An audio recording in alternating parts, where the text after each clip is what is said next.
Alright. Hey, yo, what's good with it, y'all? It's your boy, Mr. Wilson. And you are now tuned in to WilsonBlock100 Radio. And we got the infamous, the great Eddie G on the block with us today. How you doing, fam? Chilling, man. Right. Honored to have you here with us for this exclusive interview with the Wilson Block. No problem. How you been, man? I've been good, man. No doubt. I've been busy. Real. Yeah, man. So, Gangsta Rick, you know what I'm saying? Bridged the relationship, you know what I'm saying? I reached out, you were with it. That's my you know boy, what I mean? man. Love that boy. Yeah, real talk. So, go ahead and just tell us a little bit about yourself. Well, I come from the streets, man. I come from the ghetto, from the San Fernando Valley. Okay. That's north of LA. Yeah. And exact location. I grew up in the city of Panorama City. Okay. And I come from a single parent home, without a father. My father left when I was 2 years old. Yeah. And I come from a very abusive home. Okay. And being what I was going through at home is what led me to the streets at a very young age. And it's there where I got involved in gangs. And because I had no father in my life, the only male role model that I had was my cousin, who was also a gang member. Unfortunately, though, he was killed back in September of 1990 in a drive-by shooting. He was 19 years old, and I was 12 at the time. Damn. And so that right there, I worshiped the ground he walked on, dude. He was I idolized him and the big homies, and walking to school every day, I just used to see the homies kicking it on the corner, and I see the way everybody used to be afraid of him. Everybody was like, that standoffish. Yeah, and that caught my attention. Yeah, and and then I grew up in another gang neighborhood. Yeah. Because normally it's where you live, where you grow up. That's the gang you're from. Right. Yeah. And like in San Fernando Valley, you got a gang on every block. Right. But with me, it was different. My cousin was from North Hollywood, and I wanted to be where he was from. Right. And when North Hollywood was like right down the street. Yeah, that's like three cities over. Okay. You got Panorama City, you got Van Nuys, and then you got North Hollywood. Right. And as a young kid, I was approached by the neighborhood where I grew up with. Yeah. I was invited into their neighborhood and which would have led to getting jumped into their gang. Right. But I kind of thought at the time, well, I'm going to see what my cousin thinks about this, And I didn't give him a yes, I didn't give him a no answer, and so I went up to my cousin. I said, hey, check it out. These guys want me to. They invited me into their neighborhood to go kick it with them, and he already knew where this was going. So right away, and it kind of shocked me with what he said. And he said his exact words were, well, if you're going to be from a gang, you're going to be from my gang. Oh, what? and that was like... That's what you expected from him, though, right? Kind of in the back of my mind, but I half of me thought that, but the other half thought, well, he's my cousin. He's going to maybe say, no, don't get involved in the gang. Right. I didn't really know which one was going to, Okay, I see. And so for a long time, I even thought, I'm like, wow, why would he... Not discourage me. Yeah, to get into it. But it's because he wanted to be able to watch over me. Right. If I'm in the same neighborhood with him, it puts you closer to him. He can kind of keep me out of harm's way, kind of thing. Right. So, because I kind of questioned it too back in the day. I'm like, well, if he loved me, why would he want that life for me? But I didn't care. So once he said that, I'm like, okay, I already knew what I was going to be, and I knew what I was going to become. Because had he been a doctor, I would have wanted to be a doctor. If he wanted to be a policeman, I would have been. Whatever he was, I wanted to be. Yeah, that's that power of influence, man. Yeah, and like I said, he's the only male role model I had. I was raised mostly by my grandmother and my mom. And so he's basically the one that only showed me. He showed me the affection and the love that I needed because I wasn't getting it at home. Right. And my mother's way of showing attention and love was just beating on me. So, man, so yeah, so it's a hard knock life, man. Yeah. So, so with him, it was cool, for a while. So you ended up growing up in North Hollywood? Yeah, I ended up getting Well, see, the thing about it was. I hung around with the guys and everything, and he was going to be one of the ones that was going to jump me in. But unfortunately, he passed away. He got murdered, and he wasn't able to. But so we had other guys do it. But I would have really loved for him to be the one to do it. Right. It would have been an honor. Thing. In our world, it sounds stupid maybe to I other understand people, completely. Yeah. But so he never got the opportunity to be the one to actually do it. So, but so I once he died, man, I was already with the anger and everything else that I had in my heart for what I was dealing with at home. Yeah, that just got worse with him. getting killed. Okay. And so I went on a massive. I don't know how to say it. I was just filled with nothing but hate and evil and everything else for the next 25 years of my life. Wow. Because till this day, dude, I really have never gotten over his death. No doubt. And you would think that after all these years I would, but Right. I remember that day just like if it was yesterday. Right. And so that right there, like I said, had a really big influence on where my life went. Right. Was So and because you joined the gang life, I mean that I'm sure led to deeper. Oh yeah, realms. Yeah. Oh yeah. I took my anger out on the street on people. That was my way of taking my anger out. Yeah. Was on the street, getting in fights, hurting people, and everything, and hustling. Since I was a kid, I was always able to turn a dime into $1. So my thing all my life was selling drugs. Okay. And I think that I sold just about every drug in the book. And with me, it's funny though because most people they start nickel and diming. Yeah. I always started at big things, Right. And but I started also having kids very early in my life. Okay. I saw my first daughter I had when I was 16 years old, and then I continued to have kids. So, being the fact that I started having a family, started having kids, I needed to make more money. Right. Because kids are very expensive. Right. So you had to turn it up more and more. So I had to turn it up the volume, man, and I started doing bigger and riskier things, Right. But with that lifestyle and doing those things comes consequences. Yeah. But at the time, I didn't care. I didn't care about what consequences. All I was on my mind was getting food for my kids, providing for them, making sure that they had everything that I didn't have growing up. Right. Because growing up, we didn't have that much money. We didn't even have a car. Right. And so I wanted them to have a better life, and I was willing to do anything for them to have. Yeah. And I pretty much did. Right. So where did that eventually lead? Well, by my late teens, I started hooking up with bigger people. And by my early 20s, I was already running my own little empire. In Kern County, I was working with a organization in Mexico. And I was a drug trafficker, money launderer, and an enforcer, and everything else for these people. And it paid the bills. Right. That, on top of that, I was also a manager working at a Rite Aid drugstore. So I had the best of both worlds. Because I was a manager for a drugstore, but they didn't know who I was when I wasn't there. Right. And so we were living good, a good life. We had, nice home, nice cars, and my kids had whatever they wanted. I kind of wish I wouldn't have given them everything that they wanted because, well, growing up, coming up poor and not having that much money, you want your kids to have everything. But later on, when you get older, you realize as a parent, I wasn't helping my kids much by doing that. Right. Because by giving them everything that they wanted, they didn't learn to appreciate stuff. Right. Or learn how, to... the value of $1 or right. And so my kids kind of got really spoiled, and I'm just like, man, I'm here thinking I'm doing the right thing, giving them everything that they, want. But actually, I was hurting them by doing that. Yeah, because they're not going to know how. You know what I'm saying? To do things. But I didn't know how to be a parent. I didn't even have a dad myself. So you just, your thing was just being a provider. Yeah, you know what I'm saying? And that's all that I thought that. That's all that I thought that a father should be. Right. I didn't know anything else because I didn't have a father myself. So, and my mother, she wasn't the greatest mother. And then your only male role model was my cousin. So I didn't know how to be a parent, especially at 16 years old.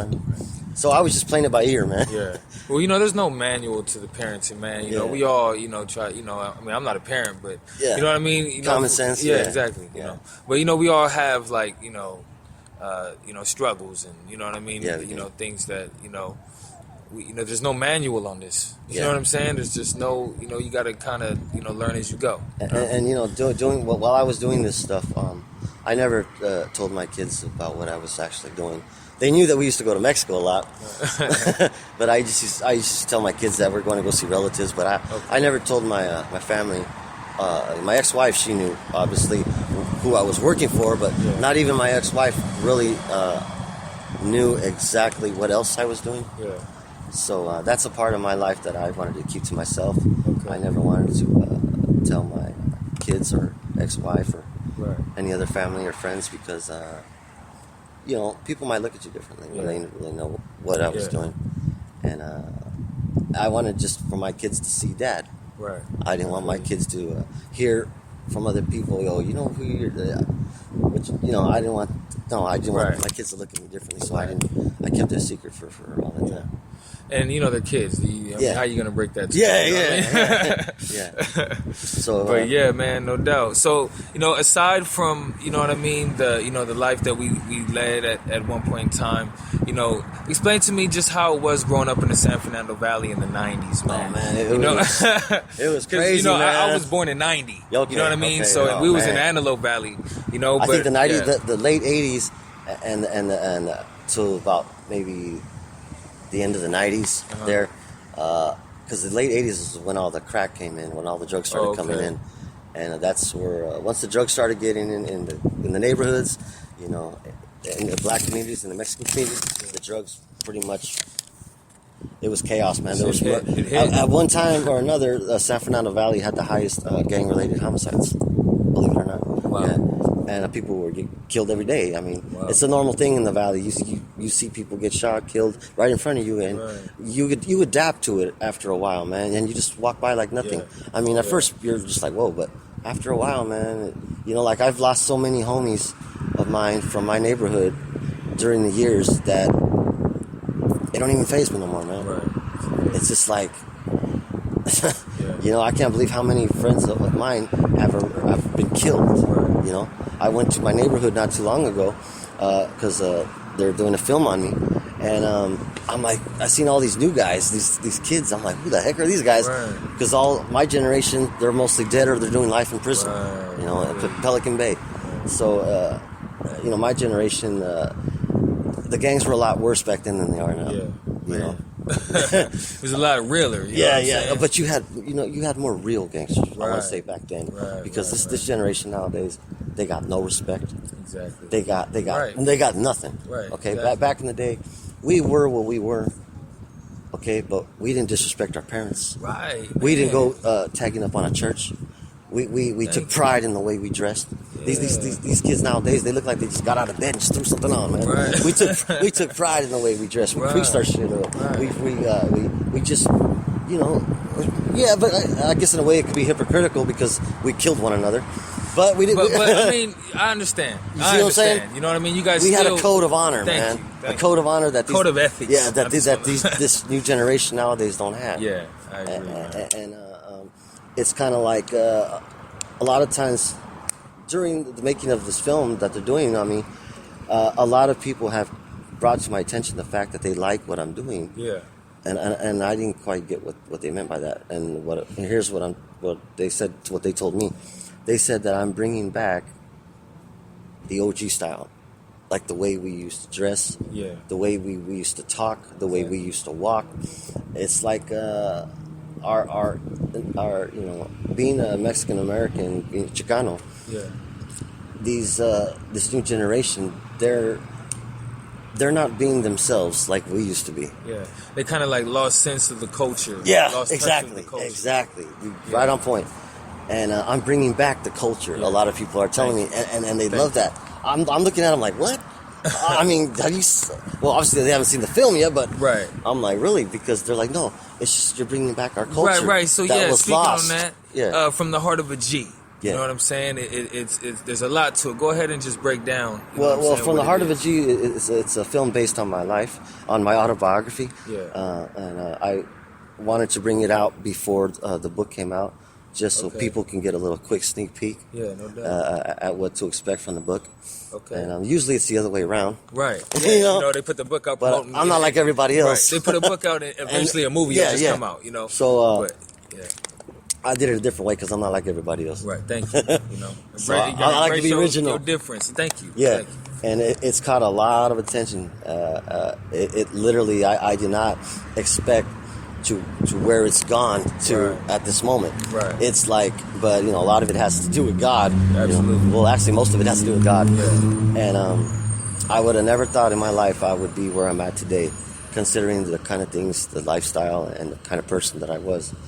I was a very angry person who had no care for human life or other people's feelings, or I was just the only ones that I've ever cared about in my life was my family.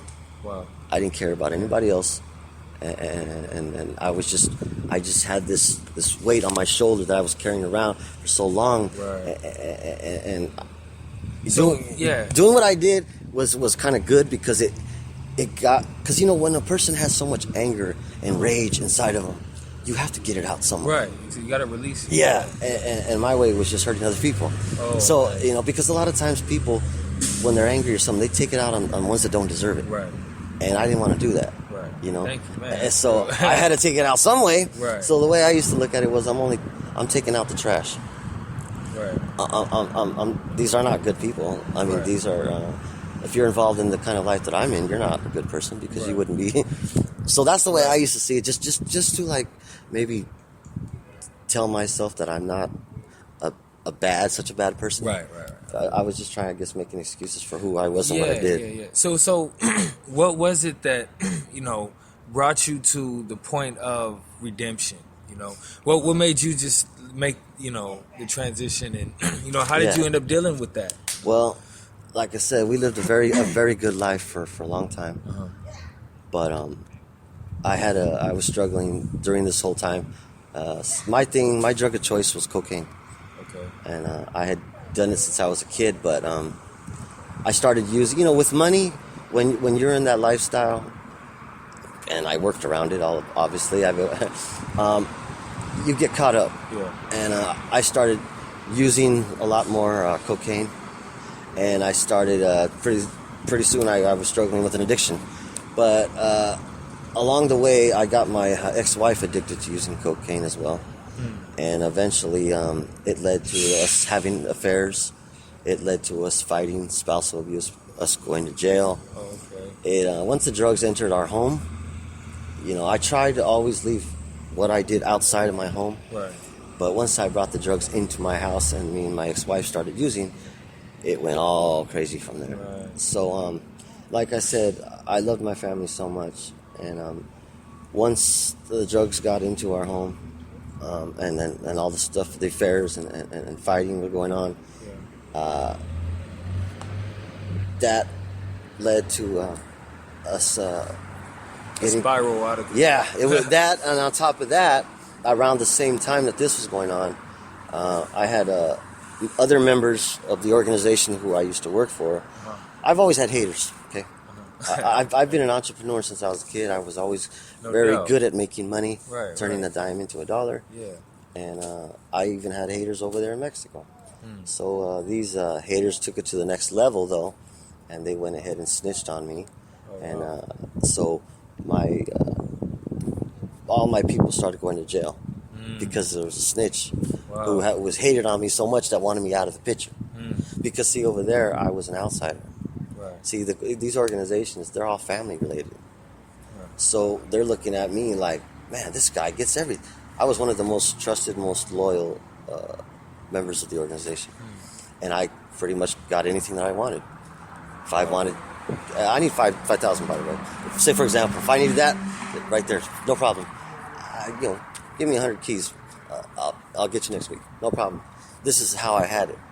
And other members of the organization were jealous. It's their jealousy that led them to snitching on me because it was nothing wrong that I did, because I didn't do nothing wrong. I was one of the youngest, and I was rising very quickly in the organization, and other people were watching this, and they didn't like it. So they wanted to knock me out of the way, and they did it by snitching on all my people. So all my people started going to jail around the same time that I was having problems in my home, dealing with the addictions and everything else. So it was like a domino effect. I mean, that had to just be a crazy time. Oh, man. First it was all my people going to jail. Then I lost my job because it started getting really bad at my job because, see, I was a manager for a drugstore. Right. I don't know why I should mention which drugstore, but we'll just leave it at I was a manager for a drugstore. And I was trying to live two lives. And it was eventually led to the point to where I could not do both. I did both for a while, but Mexico was requiring more of me, but yet the drugstore was requiring more of me because I'm a manager. Right. I'm supposed to be setting the example for the employees. I was showing up 5-6 hours late all the time. I mean, dude, I used to had to be in Ensenada, then I had to be in Bakersfield, Wow. and then it was just getting to the point where, dude, I was gonna have to take planes just to get back to work on time. Right. Wow. So I was nobody knew who I was, Right. you know, because I'm the type of person that I never wanted to be in the spotlight. I never showed my face nowhere, which is why I've never went to actual prison, because I've never really truly been caught for anything big that I've ever done, because I'm not trying to glamorize that lifestyle or the person that I was in any way. Let me set that for the record. Yeah. But I was really good at what I did. Yeah. And I never got no serious time for any of the stuff because I never got caught. And even till this day, when everything happened in the end, the DEA had no solid evidence they were able to prosecute me. Wow, the stick. Yeah, they only got my drivers and everybody else, but I was the only one because they had no actual hard evidence. Right. So I'm very good at keeping things a secret. Yeah. So but everything started happening all at once, dude, and we ended up being homeless. I had no car. I crashed my car on the way back from Mexico, lost my job, and so for a while, just for a little while, I was homeless, dragging around. Now, mind you, being homeless is bad enough, but I was homeless, dragging around a wife and 4 kids. Yeah. Okay, so we were going from motel to motel for about a year. I'm trying to make it to where CPS don't find out that we're homeless, because I don't want them to take my kids away. Right. And it was very hard, man. But what helped me was the fact that I was a hustler. I had been a hustler since I was a kid. Right. So I knew how to make money on the street. But it still, to have 4 kids and a wife and have nothing, it just... man, the odds are stacked. Yeah, man, it was horrible, man. It was horrible. You would not believe the things that we had to do for money. Man. And eventually my ex-wife got tired of it, and she left me. And we were married for almost 25 years. Wow. And we had been together since we were kids. And that's what led me to the point of redemption, was when I lost my family. I didn't care whether I lost the money. I didn't care anything about all the material things. But when I lost my family, dude. Felt that one. Yeah. And it took me to the point to where I tried to kill myself. And it was very hard to deal with it, because I had never been without my family, dude. Right. And so that's what led me to... because, see, all my life, I wanted nothing to do with God. Okay? I didn't like God very much, to tell you the truth, because I used to blame him for how my life went. Yeah. For taking everyone that I've ever loved away from me, for bringing me into this world with an abusive mother. I blamed him for a lot, so I didn't want nothing to do with him. I was the type of person that, you know what, I got this, I don't need you. I used to tell people, I don't go into his house, he doesn't come into mine. Yeah, I see. This is the kind of attitude I had. I guess I was a prideful person too. A little big-headed. Well, who wouldn't be in my position? Right. But God brought me to that breaking point where I had to humble myself. Right. And he did it. And I finally one day, I was about to get high in a motel bathroom, and for the first time in my life, I cried out to God. I found myself in a position to where I didn't know what I was going to do. Right. I had lost everything. The only ones that I've ever loved. My ex-wife left me because obviously I couldn't provide a home for them. I didn't have nothing. And I don't blame her for leaving me because of that, because, Yeah, sometimes we got to, step back and realize that, we can't do it all in our own strength. I used to think I was able to. I used to call myself Superman. Right? Yeah. You know what I mean? Like, we may be able to, hold it for a little while, but, eventually, you know what I mean? You gotta, it's like it just happened overnight. Yeah. Just like right now. I had it all one day, and like that, in one instant, it's all gone. Right. Right. And people used to always tell me, with the organization that I worked for, they would always tell me, save money, because you never know when you're going to need that money for a lawyer or something, because there's no guarantee in this lifestyle. That's really what they say. Yeah. They always tell me, anyway, man, because it's for this and that, and I grew up with hardly having no money, man, and I used to love to spend money. Right. I used to spend about, I don't know, 10 grand a weekend. Just taking Wow. me and my family used to go out on vacations, and when we used to vacation, we used to vacation. Right. We had to have the best. We went all over. I used to take my family, man, because growing up as a kid, like I said, we didn't have that much money. I didn't go. Right. Yeah, so I took my kids everywhere, man. No, I feel it. And I know I never saved money because as quick as I made it, as quick as I spent it, man. No doubt. And so we lived it up, man. And I never thought that any of that was gonna happen, man. Yeah. All right, so real quick, growing up, you know what I'm saying? Through all that you were doing, who are some people in your life that you looked up to, other than your cousin? I mean, Yeah, well, other than my cousin, I would just have to say the big homies, Okay. the shot callers, Right. the ones that are controlling all the gangs. Those the ones we call them veteranos, the OGs from the gangs. Right, the vets. Yeah, the ones that got all the respect, the ones that people, when they look at you look down. Right. Those are the guys Right. that I looked at. Because see, growing up as a kid, I wasn't like most kids. I was the type of person. Most kids, if you ask them when they're little, what do you want to be? They're like, oh, I want to be a policeman. Oh, I want to be a firefighter. Right. You asked me when I was a kid, I want to be a drug lord. Oh wow.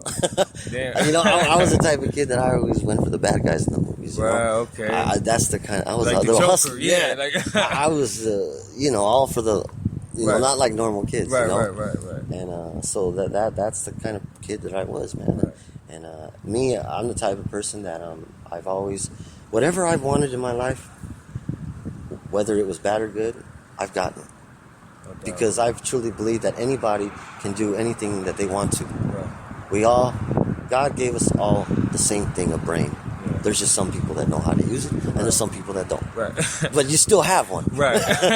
And so I was the type of person that whatever I set for myself, I got it. Yeah. And I did it 110%. Right. But like I said, whether it's bad or good. No doubt. Unfortunately, it's always been bad. Right. But now, it's different. Yeah, right. But that's the type of person that I was, man. I took things to the whole nother level. Right. If you showed me something, man, I'll show you how to franchise it. Right. Thank you. You know what I'm saying? That's powerful. Yeah. So, going back from the heart of a G real quick. Yeah. How did you know, what I'm saying, the name of it? How did you know what you were going to do? It's crazy because everybody loves that name, man. Oh, yeah. When I saw it, I'm like, the heart of a G, that's some, Yeah, that's crazy, dude, because I get that all the time. Chip out on this. People from other states will get a hold of me on Facebook. Producers, people who are starting series on TV. Yeah. They hit me up on Facebook. Hey, what do you think I should name my TV series? It's based on this. I'm like, what the heck? they love the name that much. Right, But it's crazy because tell you what, I'm not even the one that came up with it. What happened was one day I used to write stuff on Facebook all the time to kind of like give people advice on how to live your life, to do right. Right. And I just used to put messages on my Facebook. And someone caught the attention of a brother, a Christian, and he said, hey, could you do me a favor? Can you write? Now, I didn't know what a testimony was. Okay. He just said, could you write your life experiences down for me? And I want to do something with it. And I'm like, okay. I had no idea what he was meant. So I wrote him a little story about my life, a little brief preview. And then he turned it into a testimony. And on the testimony, he put, from the heart of a G. Because during this time, I was thinking of a name for my book. Right. I could not come up with a name. And so when he wrote that on my testimony, I'm like, that's it. Wow. And that's how the name came up, man. Oh, nice. People ask me all the time, they're like, that's hard, man. Yeah. That's how'd you come up with it? I'm like, it was a friend of mine. Right. He put it on my testimony. Right. And then it was then that everyone seen my testimony that it just blew up. Yeah. Once people heard my story and the kind of things that I went through, it just, whoa. I mean, people from all over have been getting in contact with me. I've been doing TV shows, radio shows. I was writing the newspaper. You name it. It's just one thing after another because people are so, I don't know what the word is, but because of the things that I went through and where and how I was able to get out and still be alive and what I'm doing now has inspired people and really caught the attention of a lot of people, dude. No doubt. And I don't really seriously think that it's anything I've been through anything different from what other people in the world are going through. Right. Because my life story in my book talks about gangs, murder, rape, everything that people are going through right here. Poverty, you name it. I mean, so there's, I guess maybe, I just took it to a whole other level. Right. But basically, I hadn't been through what everyone else has been through.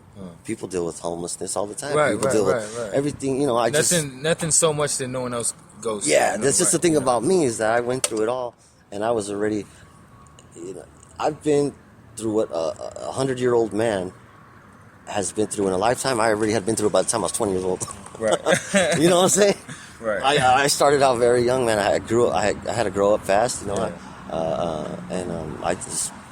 I just went crazy for a while, man. I guess I could say that I did go crazy for a while, because I was so caught up in that lifestyle. Yeah.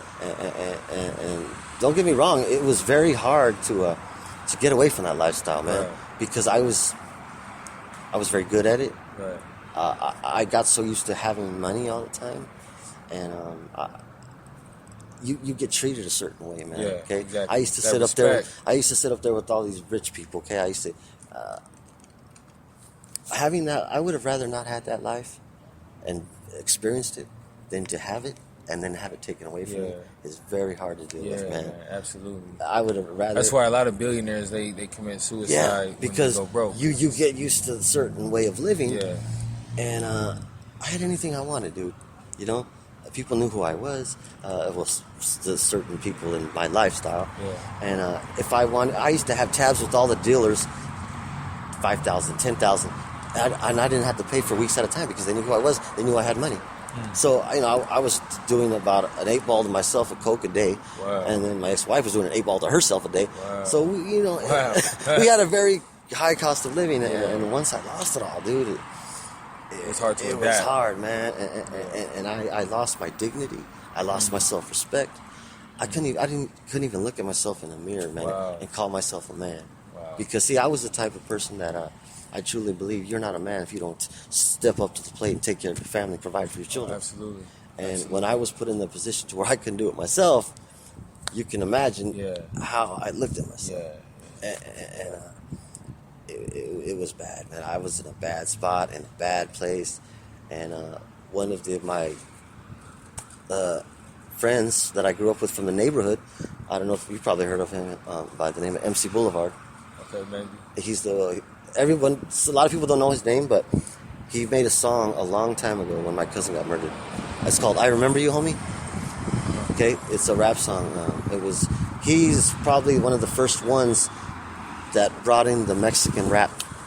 Okay, he's around the time that where Lighter Shade of Brown first came out. Okay. Proper Dose, all these groups. He was around that time where the gangster rap started. So, anyways, he had made a song for my cousin. He made it. I Remember You, Homie, and that song took him, and he got famous, rich and famous. Off of it. So, anyways, during the years, I heard that he had changed his life. He was now a Christian, and not only a Christian, but he's an evangelist. Okay. And now he performs, instead of gangster rap, he sings Christian music. Nice. And I had heard that he became Christian. And when I tried to kill myself, God wasn't going to let me do it. Right. And I couldn't do it. Thank you, Lord. Thank you. Real talk. And when that didn't work, I actually even went to. I figured, okay, if I can't kill myself, I'm gonna go put myself in prison for the rest of my life. So I attempted to go rob a bank. Oh. And so I wrote the note and everything. And before I walked into the Bank of America, something told me, don't do it. And I couldn't do that either, man. Wow. I attempted to do it though because I wanted to get caught, man. I wanted to get caught. Right. I didn't even have a gun. I just wrote on the paper that give me your money. Yeah. If I couldn't kill myself, I didn't want to be out here. I figured, well, I'll be good in there. Right. I'll be somebody again because I didn't feel like I was somebody out here. Right, so right. at least I can be someone in there and someone good for something. Right. Exactly. Because I'm obviously felt like I was no good for nothing out here. So but then when I couldn't do that, I'm like, okay, God, this is you. Show me a sign. And I guess he put in my heart, contact my old friend MC Boulevard, because I heard he was a Christian now, and I already had cried out to God. And now it was the time where I wanted to know who God was. Wow. I had nothing. I had no other Definitely. choice. Right. I heard of him. So now I found myself in the position where I want to get to know you. How do I do it? So I got in contact with my friend MC Boulevard, and he felt for me. He felt really bad, and he's like, "It sounds like you're very tired," and he knew exactly. He could feel what I was going through. Yeah. And he said, "Well, he's an evangelist. He travels all around the world now, singing godly music, Christian music." And he said, "I'm going to send a pastor to your house." Okay. He's like, "Do you mind?" And I'm like, "No, that's good. I want to go to church. Right. I need help." Right. Nice. And he's like, "Okay, well, I'm gonna get you that help." And I thank him very much because he was helped me come to the Lord. Right. About MC Boulevard. And so he sent a pastor to my house, and from there I started going to church. And then the pastor, my pastor is Abel Razo, by the way. We were feeding the homeless. Nice. And I kind of actually really enjoyed it because I know what it was like to be homeless. Right. And I always told myself, hey, you know what? Well, if I ever get the opportunity to help other people, I'm going to do it because I know what it's like. Yeah. So now he's taking me to church. We're feeding the homeless. And, it's a nonprofit organization called Curbside Community Center. Okay. It's in the high desert in San Bernardino. Nice. And it's exploded. It's blew up. Now we have chapters in different states. Oh, wow. Can you believe this? Nice. This is crazy. How we went from a little nonprofit organization in the high desert. Our target was the city of Adelanto. That's straight ghetto too. Right. And that was, and then all of a sudden now we opened up a curbside in Las Vegas. We got a curbside in Portland, Oregon. We got a curbside in Menifee. It's just like we're franchised. Right, real talk. So we're feeding people all over the place, man, and I'm really nice. loving it, man. Nice. It's cool. So It's called Curbside Community Center. Nice. Yeah. Community It's a nonprofit organization that we Okay. feed the homeless and we feed needy families. I like that. I like that. And it's cool, man. We go out of our way for people, put it this way, because that's what God wants us to do. God wants us to help other people. Because in this world nowadays, man, you see people that no one cares about nobody. Right. Okay? It's all about me. Right, They don't care about helping anybody else but themselves. Exactly. And it's in the book. God wants us to help other people. Yeah. And not expect to get stuff in return for it. Right. You got to do it out of the kindness of your heart. And then God will bless you for it. So I know working with Curbside Community Center. Like I said, we're in the high desert. Yeah. If you want to know about the organization or you want to volunteer, we always need volunteers to come and help us. Because like I said, it's a nonprofit organization. Right. Or if you'd like to make donations, you just go to www.curbsidecc.com. Okay. And it'll tell you everything right there. Or you can just contact me. Sure. Go ahead and they're doing actually my website right now, so I don't have it yet, but I guess you can give them my contact number or whatever. I mean, sure. But so there's many times that people would just call me directly and say, "Hey, I don't have food for my kids. Can you help me out?" Right. And we got emergency boxes. Nice. I've during the time that I was homeless, I myself have been through a lot of organizations to where I had to go get food, and I'll tell you, to be honest, it's some crappy food, okay, that they give you. That would be but spoiled. us, not our food. Oh man, I'm not gonna lie, I'm not gonna brag, but we give good food. Nice, we give. I mean, and we show you we love you. Yeah, we show you we love you, man. And not only that, we also, if you need more than that, we got men's homes and we got women's homes. Nice. For guys who are just getting out of jail or people that have nowhere to go and they want to know about God. We refer them to places where they can go live up to 2 years. And they get the word. They get to know about God and they get off the street. So that's ultimate, man. I appreciate that, man. And then my church also what we do is on a weekly basis we go stand outside the prisons and we wait for people to get out, and we give them food. We give them, if they need a jacket or a cell phone or a ride somewhere, we church pays for it and we provide that for them. That's beautiful, man. So my church, we do so many wonderful things for people that most churches don't do. That's real outreach. We go out of our way for people with not expecting nothing in return. Nice. And we need you guys, man. Yeah, man. And we're showing it, man. We're putting it out there. Curbside's expanding, and I'm loving it. Yeah. I'm grateful to be part of the organization. It sounds like something we need out here in Pasadena, man. Yeah, man. Because the world's getting worse, man.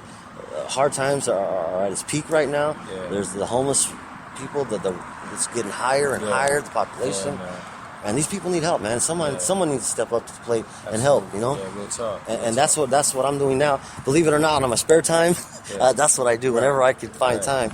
I used to do it a lot more before all this happened. Right. But now that all this is going on, I'm not quite as much as I used to because I have all this going on. Yeah. But whenever I do get free time, I'm right there, man. Nice. You know, to help people. You know, I just got to say this. You know, usually when people come from gangster backgrounds, you know, they don't really embrace the idea of being they don't embrace the idea of being a positive role model. Just that labeling is like, no, you know, it's not cool. Crazy, but dude, but I see you as a positive role model. That's you know what I crazy you mean? say And that's a cool thing. You know what I'm saying? That's a good way to be. You know, that's the best way to be. Yeah. You know what I'm saying? Because when I see everything that you represent, you know, everything that you got going, I see that, you know, you take responsibility for how you influence your peers. You know what I'm saying? And that's the truth you say that, because I was just on a talk show like last month, and the talk show is Adelante Raza. The host is Teresa and Andrew Elias. And that show is positive Chicano role models. Really? They called me on the show because they're calling me, and I tripped out. That's the first time in my life had anybody ever called me a positive role model. I'm like, are you serious? Yeah, people like, dude, take a bow, man. Right. You're a positive role model. Right. I don't think of myself as a role model, but everybody, that's the way everybody sees me right now. Man. That's the thing. You know, being a positive role model is not just something you do. It's a way you live. Yeah. You know what I mean? It's what you do every day. You know what I mean? And how you carry yourself. You know what I mean? And what you represent. You know what I mean? And really, you know where you direct your peers. You know what I mean? Because you know you could be doing anything. You could be telling them anything. You know, exactly. and it would mean something to them. So, and let like me, you said, if he would have been a doctor, you would have been a doctor. Exactly. Like that. You know. And then let me explain something. One thing I want to clear the air here. Yeah. A lot of times, I continue to dress and look the way that I do because a lot of times people are like, he's Christian, and let me just say for the record, I continue to look the way I do and keep this outer appearance for the fact that you know, a long time ago when everything happened, I may have lost money, I lost my family, but the one thing I didn't lose is the respect that I had on the street. Okay, right. And these kids now, what I'm trying to get to the little youngsters. Right. And these kids, you know, in the ghetto, in the barrio, in the projects, whatever, you got some goofy-looking guy coming in the neighborhood, in the barrio, trying to talk about God. They're just gonna, you know, get out of here. Right. You know, who's he? Get out of here. Right. You got to have a platform. Okay. You know now, when someone like me comes in the neighborhood, they know who I am. They know about what I've done, where I've been, and what I used to do. They listen. Yeah. They listen. And if that right there is what keeps me looking the way I do. Okay. Because a lot of times people look at me like, he ain't changed. Look at the way he dresses. Right. No. No. I don't have. First of all, God doesn't care how we look. Exactly. How we dress. Right. What kind of hair we have. Right. Tattoos. God don't see that. God sees our heart. Right. Okay? Absolutely. And but if this is what my thing right now that I'm trying to do is attack the kids. I'm trying to go to the kids and telling them about, you know, there's another way to do things. There's a different direction you can take. You know, get to know God. Get to know who Jesus is. This is the kind of things that and you know, because there's organizations that help out men, but my thing is, I feel as if you can get to the kids, you have a better chance. Get them early. Yeah, because a grown man is set in his ways. Right. He's going to change when he wants on his own time. Right. And it's his rebuttals already. Right. And, so I feel like my thing is to get the kids. Yeah. You know, absolutely. and I'm hoping to. I'm trying to work on it to where they're going to get me to go into the juvies and camps. Yeah. So I can man, go. That's critical, man. I can go that's talk critical, to the kids and tell them my experiences and. I'm just gonna tell you, I've been to juvenile hall. You know, I've been in all three of them out here, man. And what that would have meant for me, I would have just, you know what I mean. That would have just been respect. And I know for the young person that I was, as rebellious as I was, I would have listened. I would have took heed to it. Yeah, exactly. So people would really listen, and when I speak, for some reason, it really impacts. And if I can just help one kid, then it was all worth it, man. Absolutely. You know, and that's why I felt that I had to share my story with people, because I felt people in this world today, they need a sense of hope, man. Absolutely. They need something some kind of light at the end of the tunnel to like, look, life is what you make it. Yeah, You know, we can do anything that we want to in life if we just apply ourselves and give 100% at it, Right. man. You know, and like I said, God didn't give me anything different from what He gave everyone else. Right. You know, We just have to believe we can achieve. But you know, society and statistically, you know, you cannot believe what the media says about, you know, because believe it or not, there's some people that you know, if you keep telling a person they're stupid, that all they're gonna know how to do is gangbang and sell drugs. After a while, they're gonna start believing it. Right. And that's what I think a lot of people are they're letting society and the media and everyone else Dictate their thinking, their future, with their beliefs. Yeah, so they go ahead and okay, well they say I'm good for nothing, that I believe has a lot to do with, you know, that's not the way you're supposed to come at people to try to commit. You know, you're gonna push them to do better, tell them that they're worth something, tell them, you know what I mean? Right. And so unfortunately, a lot of homies that I've spoken to over the years, I see them that way. Yeah. They start believing what society says about them. And no, that's not the way you should do it, man. I'm here to tell you it's a different way, man. It's just, you know, I've gotten to where I've gotten in all my life, and I've achieved everything that I've achieved because someone said I couldn't do it. Right.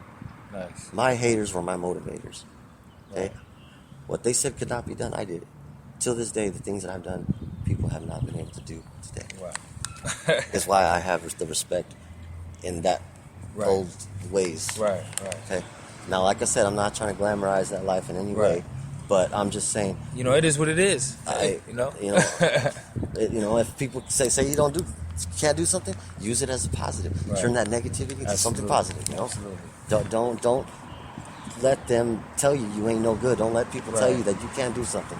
Right. Just, you know, that's kind of like what I share with people. Nice. That positive. You know, one of my who I hope I get to meet one day. Who's one of my, I guess, influences right now. You ever seen that movie with Will Smith, Chris Gardner? The story of The Pursuit of Happiness. Yeah, man, I want to meet that man one of these days, man. Yeah. Every time I watch that movie, because when I see that movie, I break down because I've been through a lot of what he's been through. Yeah. And it didn't let it break him. No, and now he's a what I'm multimillionaire. saying? And he's, I really admire that man, and I hope I get to meet him one day. Right, no doubt. Now you talking about Will Smith or Chris Gardner? Chris Gardner, right? Yeah, the actual person. Right. No. Yeah, Chris Gardner, man. He did it, man. He's that's a positive role model. Right? Yeah, real talk. Yeah, but he's somebody who I look up. Besides God, as a parent, you know, he strived. He strived. You know, and that's kind of like what I did. What I had to do for my kids. Right. As like I said, as long as they were happy, I didn't care what I had to do. Right. If I could put a smile on my kids' face, it was all worth it to me. Right. That's the way I see it.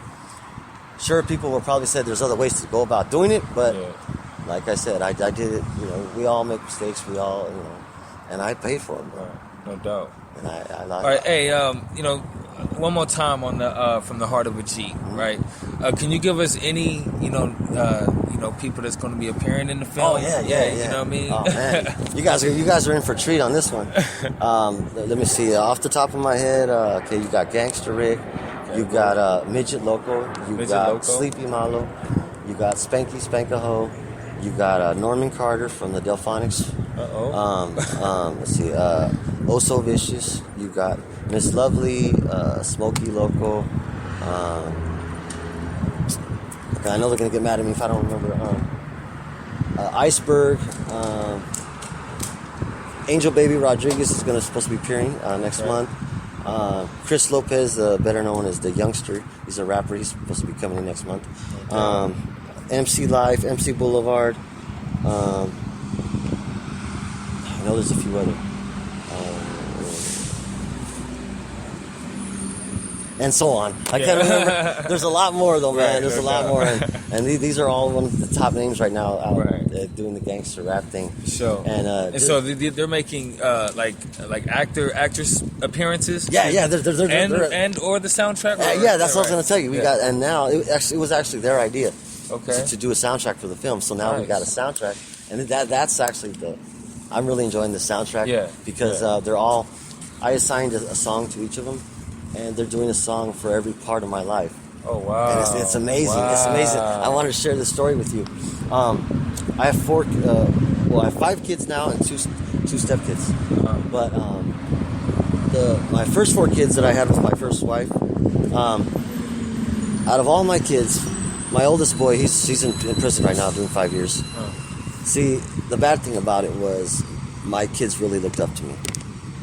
My boys, they looked up to me so much that they wanted to be just like me. And unfortunately, my oldest boy right now is doing 5 years in prison. And my other boy's on his way to prison. Oh, man. Because they want to be like their dad, who their dad used to be, hustling on the street and making that money. And I'm trying to reach them right now, okay? And so, like I said, I had 4 kids, 2 boys, 2 girls. And out of all 4 kids, my youngest daughter, man, I am so proud of her, man. Okay, in my family, not anybody's has ever made it to high school. We all dropped out. Wow. We all were high school. Yeah, none of us have maybe made it there. Okay, we all even made it there. No, not even 9th grade. No, well, back then 9th grade was junior high. Oh, okay. Because back in the day it was 7, 8, 9, and then high school was 10, 11, 12. Okay, for sure, but now for it's 6, 7, 8, 9, 10, 11, 12. Right. Okay, so anyways, my family was all no good, whatever. I don't know what way to say it, but anyways, my youngest daughter, Bianca, it breaks my heart talking about it. She's the very first in my family to graduate high school. Wow. Not only that, but she's serving the military. She's in the military right now, in the Army, nice. to help her to pay for college. Man. Because she wants to be a social worker. Oh, and wow. to help people like your dad is doing right now. Wow, she's focused. Yeah, wow. Dude, she has gotten straight A's since birth. Wow. Every month she was on the honor roll. She perfect daughter. Wow. No kids. Okay. So I was so proud of her that I wanted to give something to her. Yeah. A gift. I said, you know what? I'm gonna have a lot of my friends are rappers. I'm gonna have one of them make her song. I'm sorry. Payaso is also one of the ones in my film. Okay. He is actually the one. Ese Payaso wrote a song. I'm so proud for my daughter. Oh wow, man! I can't wait to hear Oh it, man. It's tight, man. So when are we looking at the release of the project? Okay, well, the soundtrack. Okay, I'm hoping that the film is going to be done by December. Okay. Because we have a few more scenes that we're going to do next month. And that might be another 3 months before the actual release. Yeah, because of the editing and all that. Right. So I'm hoping by Christmas, man. Okay. And I'm hoping that by beginning of next year the soundtrack is out. Okay, because nice. It's all in the making right now. They're Right. doing it. But yeah, Ese Payaso, he just finished the song for my daughter. I'm so proud. And I sent it to her because she's in North Carolina. And they're going to be sending her to New York. And then from New York, they're sending her to Afghanistan. Oh, wow. Yeah, I just found that out the other day. And I'm really, I was really sad about it. But you know what? God protects his children. Yeah, absolutely. So I really believe that God's going to take care of her. But to be honest, I'm not happy that she's going to Afghanistan. Right. Because I'm just like, what the fuck? What? Yeah, you know? Right. I'm like, she's just like this small. Huh. I know she was telling me the other day when I was talking to her on the phone, oh my God, I would use some grenade. I was throwing grenades the other day. I got an M16. I shot a missile launcher or something. I'm just like, what the heck? Wow. I'm like, this is crazy. I'm like, and they're putting her, she's a rookie, and rather than putting somebody more experienced right there in Afghanistan, they're sending you. Right. Exactly. So I wasn't happy about it, but I know God will take care of her. Yeah. So Ese Payaso, he also is in my film. He's also going to be in the soundtrack. That's my boy. I love him so much. Thank you so much for making that song for my daughter. She cried when she heard it, and because she just graduated. So they're going to be sending her somewhere else now. But so he made the song for my daughter. Okay, no doubt. Yeah.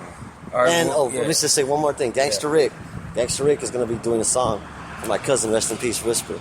Okay. And that just touched me right there. Even though MC Boulevard had already made one for him, this is my to me, I looked at it as that's MC Boulevard's song about him. This is actually, I'm looking at it as, this is my song for my cousin, sharing our experiences that we had together. Right. And Gangsta Rick is going to be the one doing it. Okay, nice. So I just want to thank him so much for that. Yeah, for sure. Yeah, big shout out to Gangsta Rick for linking me up with you.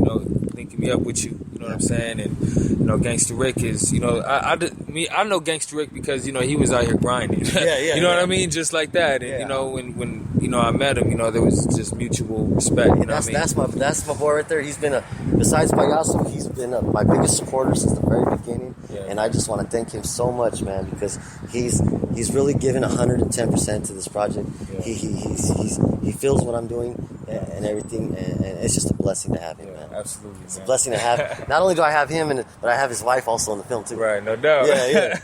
So he's very talented, man. Yeah. You're gonna see big things from him in the future, man. No doubt. Yeah. And just for the record, man, Gangsta Rick a real Pasadena rep. You know what I mean? Especially when it comes to this music scene thing. You know what I mean? And he's I'm sure you heard of his project. You know what I mean? He got the double disc. Yeah. But yeah, man, that's what it is, man. Eddie G, I want to thank you. You know what I mean, for coming through. Man. You know what I'm saying? So and I'm honored that you had me. Yeah, I'm glad I could absolutely, come man. Out to Pasadena. Yeah, man. It's a beautiful town, man. We're honored to have you. And look out for the Wilson Block magazine. Probably issue 39. We'll probably do the article. You know what I'm saying? Okay. This one we'll plug the audio. You know what I'm saying? And get it around. But yeah, it's been an honor. Where could people, follow you at? Well, you know what? It's crazy because, you got the book.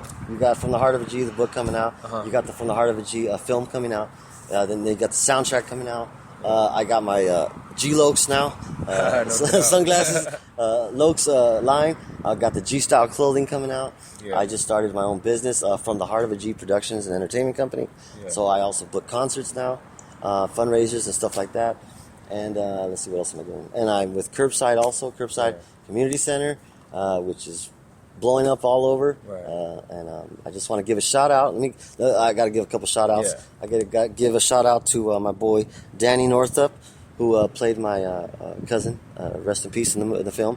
I got to give a shout out to Gangsta Rick. I got to give a shout out to Ese Payaso, and let's see who else, and everybody else who's supported this project and helped in this project. I want to thank you guys very much. It's been a blessing to getting to know all these guys, and I'm just having fun with it, man. And who knows, I'll probably be doing something else next year. I mean, it's just like, man, I got so much on my plate right now. It's crazy. Yeah, well, I'm sure there'll be a premiere. Yeah. So we'll be looking forward to the premiere, man. I'm loving it, man. No doubt. All right, Eddie G, man. All right, man. It's been awesome, man. Cool. We out. Thank you.